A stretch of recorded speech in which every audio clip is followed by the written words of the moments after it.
Fala pessoal, tudo bem? 30 de dezembro de 2016. Hoje foi publicado no Diário Oficial da União, a Lei Complementar 157 de 2016.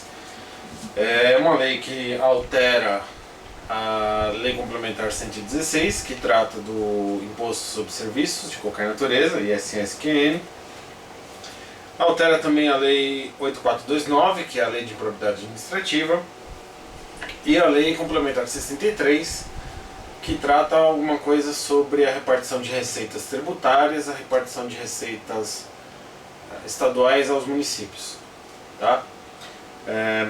A primeira dúvida que a gente tem que solucionar aqui é se uma lei complementar pode alterar uma lei ordinária. No caso, a Lei Complementar 157 alterou a Lei Ordinária 8429.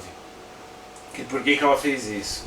Bom, essa lei ela trata basicamente de impostos municipais, e sua receita, a receita dos municípios e do Distrito Federal, então ela alterou alguns aspectos da lei do ISSQN, alterou a repartição de receitas, a forma de repartição de receitas, e inseriu uma modalidade de improbidade administrativa, que é o descumprimento, nós vamos ver daqui a pouco, que é o descumprimento das regras dessa própria lei.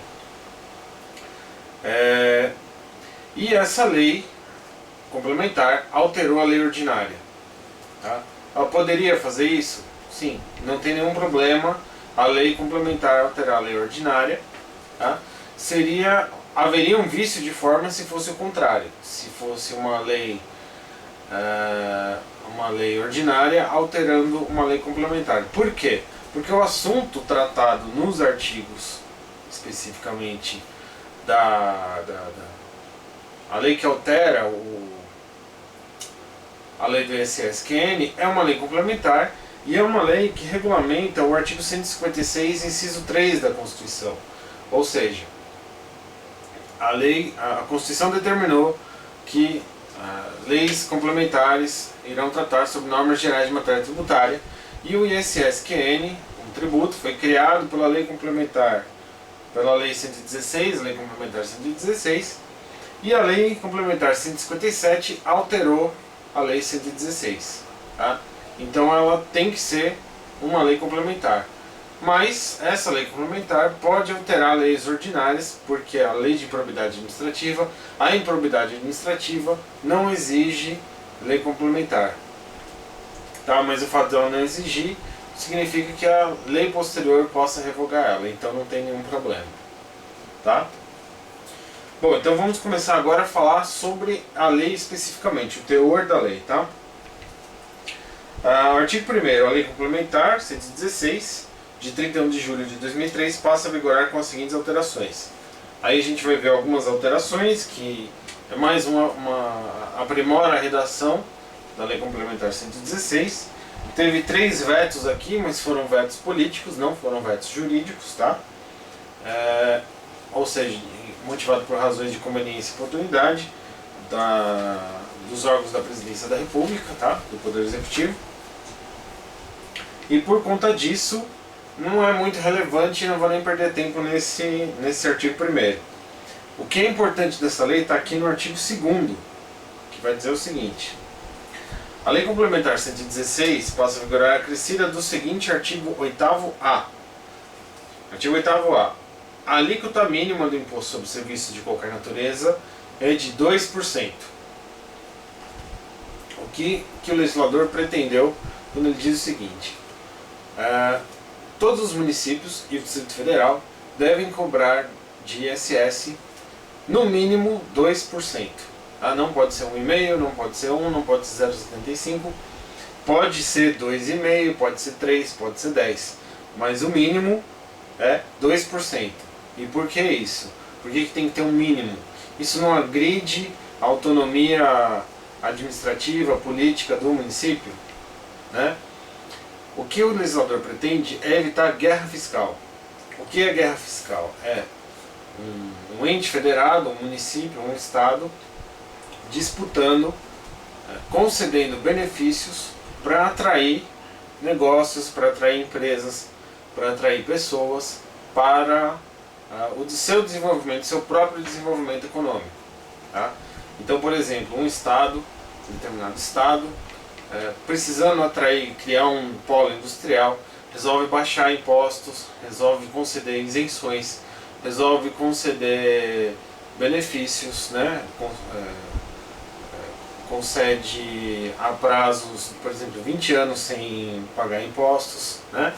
E aí faz com que aquela determinada indústria que estava procurando uma sede se fixe naquele local. E aí, o que acontece? Acaba tendo isso que é a chamada guerra fiscal, que é a reação dos estados e dos demais entes federados, dos municípios, com relação a essa perda de economia, né? Se sai uma empresa de um lugar para ir para outro, essa empresa saiu de um lugar e esse lugar onde ela estava perdeu essa riqueza, perdeu essa economia, perdeu essa fonte de impostos, né? E isso acaba gerando um problema. No caso do ISS, por exemplo, você pode ter municípios numa mesma região metropolitana que cobram impostos com alíquotas diferentes.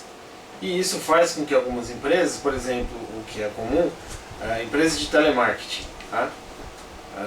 Você tem uma empresa que é sediada numa capital que tem um imposto de 3% nesse serviço de telemarketing. E uma empresa daqui e uma outra cidade em 15 quilômetros, na mesma região metropolitana, com mais ou menos a mesma estrutura urbana, né, cobrando 1,5%. Tá? O que essa empresa faz? Ela muda o seu escritório e vai para lá 15 quilômetros mais para frente e aí fixa a sua sede lá. Tá? E isso vai gerar um problema ali na economia daquela cidade, tá? Vai gerar um problema, vai gerar uma série de transtornos que o legislador quis evitar com essa fixação da alíquota mínima. Eu acho que o Supremo não vai entender isso inconstitucional, não vai entender que está ferindo a autonomia dos municípios por conta justamente dessa guerra fiscal, de evitar a guerra fiscal. O STF já se manifestou várias vezes a respeito da constitucionalidade de atos que visam impedir a guerra fiscal. Tá? Então vamos lá, o artigo 8º-A fixa a alíquota mínima em 2%. Parágrafo 1º. O imposto não será objeto de concessão de isenções, incentivos ou benefícios tributários ou financeiros, foi o que eu já falei, para evitar a guerra fiscal, inclusive sobre redução de base de cálculo ou de crédito presumido outorgado, ou sob qualquer outra forma que resulte direta ou indiretamente em carga tributária menor que a decorrente da aplicação da alíquota mínima estabelecida no CAPT, exceto para os serviços a que se refere subitem 7.02, 7.05 e 16.01 da lista anexa complementar. O que ele está falando é o seguinte: não pode você querer, não quero abaixar em 2% a base de cálculo, não quero abaixar em menos de 2% a alíquota, mas aí eu faço uma base de cálculo diferente. Faço uma base de cálculo presumida, eu dou um jeito de contornar o CAPT. Ele está falando no parágrafo 1º, não adianta querer enrolar o CAPT, porque essas outras formas também estão abrangidas, não pode fazer isso. Parágrafo 2º, é nula a lei ou ato do município do Distrito Federal que não respeite as disposições relativas à alíquota mínima prevista nesse artigo, no caso de serviço prestado ao tomador ou intermediário localizado em município diverso daquele onde é prestado ou localizado o prestador de serviço. Aí também já não é tão importante, parágrafo 3º, a nulidade a que se refere parágrafo 2º desse artigo gera para o prestador, perante o município do Distrito Federal, que não respeitar as disposições desse artigo, o direito à restituição do valor efetivamente pago do imposto sobre serviços de qualquer natureza calculado sobre a égide da lei nula. Tá? E agora, vamos falar sobre o artigo 4º. O artigo 3º fala dos anexos, tá? Depois a gente vê alguma coisinha sobre os anexos. Nós vamos falar sobre o artigo 4º, que altera a lei de improbidade. E isso aqui é o mais importante da lei de hoje, eu diria.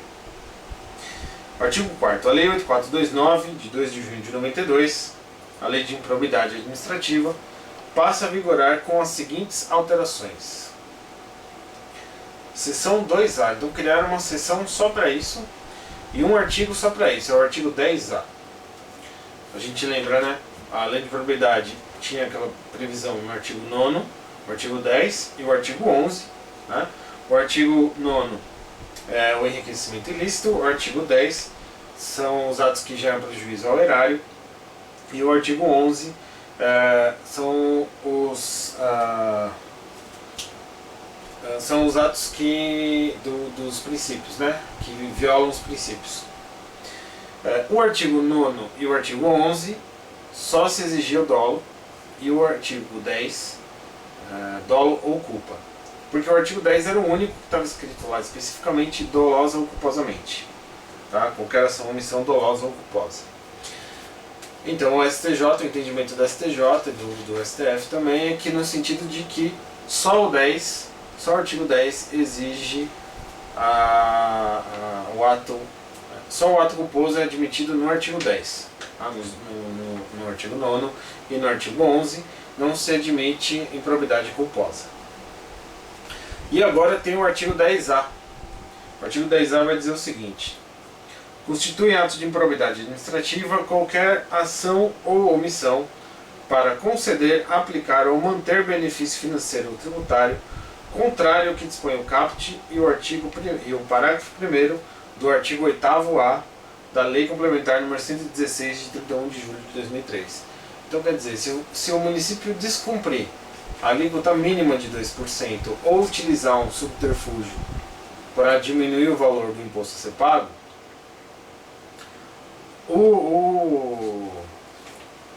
a autoridade administrativa vai incorrer no artigo 10A da Lei de Improbidade Administrativa, tá? O gestor. E a lei deu um prazo de 1 ano, tá? A gente vai ver depois no final, acho que é o artigo 6º da lei, a gente vai ver daqui a pouco. É um prazo de 1 ano para adaptação dessa lei, para que os gestores se adaptem a essa lei. Então, se cobrar menos do que 2%, o gestor vai estar vai incorrer no artigo 10A da Lei de Improbidade. E é uma ação dolosa ou é uma ação ou omissão. Tá? Então tudo faz a conduta omissiva ou omissiva. Quanto à questão do dolo ou culpa, o legislador seguiu a mesma redação do artigo 9º e do artigo 11. Então qualquer ação ou omissão. E não falou dolosa ou culposa como falava no artigo 10.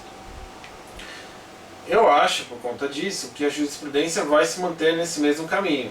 Vai seguir o entendimento de que o artigo 10A não admite essa improbidade culposa. Mas também, se você for pensar na prática, é difícil ocorrer uma omissão culposa dessa.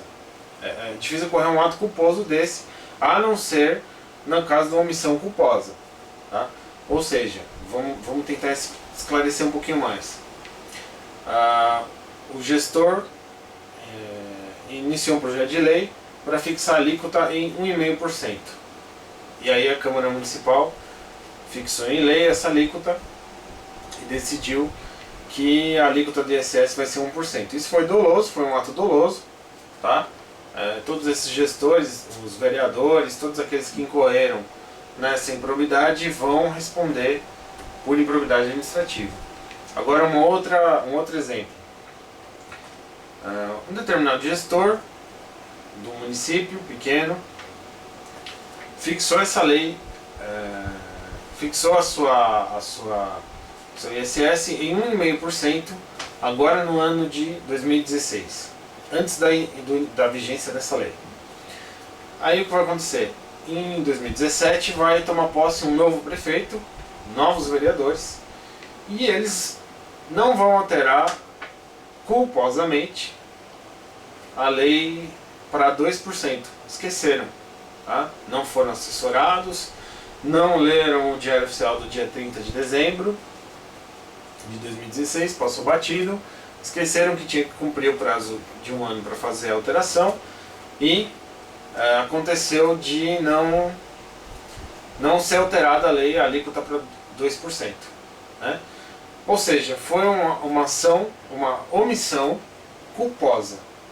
Eles vão responder pelo ato de improbidade? Aqui não. porque foi uma omissão culposa. Tá? Poderia ser uma omissão dolosa? Poderia. Vamos supor que o Ministério Público tomou conhecimento dessa lei e notificou o município, na pessoa do prefeito, a alterar a alíquota para 2% em março de 2017, por exemplo. E aí o tempo passou e não foi feito nada. Isso foi uma omissão dolosa, porque eles tinham conhecimento de que eles tinham que alterar e não alteraram. Então, dolosamente, eles deixaram de fazer o que tinham que fazer. Então, eles vão responder pela improbidade administrativa. Tá? Então, isso aqui é a parte mais complicada dessa lei. Tá? E tem a questão da omissão dolosa, da omissão culposa, da ação dolosa e ação culposa. Tá? Mas se pensar nos exemplos, fica mais fácil. Aí a lei altera o artigo 12 da Lei de Improbidade, cria as penas, né, as sanções, perda da função pública, suspensão dos direitos políticos de 5 a 8 anos e multa civil de até 3 vezes o valor do benefício financeiro ou tributário concedido. Depois ela vai alterar o artigo 17, que trata da iniciativa da ação principal, da ação de improbidade, que pode ser o Ministério Público ou a pessoa jurídica interessada. Aí ele vai esclarecer o parágrafo 13. Para os efeitos desse artigo, também se considera a pessoa jurídica interessada o ente tributante que figurar no polo ativo da obrigação tributária, de que tratam o parágrafo 4º do artigo 3º e o artigo 8º da Lei Complementar 116, de 31 de julho de 2003. Ou seja, o ente tributário, o ente tributante que figura no polo ativo, ou seja, o município ou o Distrito Federal que vai cobrar o ISS. Também é uma pessoa jurídica interessada. Tá? É só um esclarecimento da lei aqui para facilitar a interpretação. Aí ele vai falar o artigo 5º, o artigo 3º da Lei Complementar 63, de 11 de janeiro de 1990, passa a vigorar acrescido dos seguintes parágrafos. Isso aqui trata das transferências dos estados entre os municípios, tá? Acho de pouca relevância para concurso, a não ser que você esteja prestando algum concurso que esteja relacionado a direito tributário em nível avançado, né? Mas eu acho que de pouca relevância. O artigo 6º da lei já fala do prazo. Os entes federados deverão, no prazo de 1 ano, contado da publicação desta lei complementar, revogar os dispositivos que contrariam o disposto no caput e no parágrafo 1º do artigo 8º-A da Lei Complementar 116, de 31 de julho de 2013. Ou seja, os municípios e o Distrito Federal têm um prazo de 1 ano para se ajustar às regras dessa lei complementar. Isso significa aquela questão da alteração das alíquotas, tá? Principalmente. E nesse prazo de 1 ano não vai haver improbidade administrativa por conta desse artigo 6º dessa lei. Então você tem um prazo de 1 ano para adaptação a ela. É importante que não é vacácio, né? Não é vacácio legis, mas é um prazo de eficácia, não é um prazo de vigência, mas é um prazo de eficácia. Tá? Artigo 7º, essa lei complementar entra em vigor na data de sua publicação.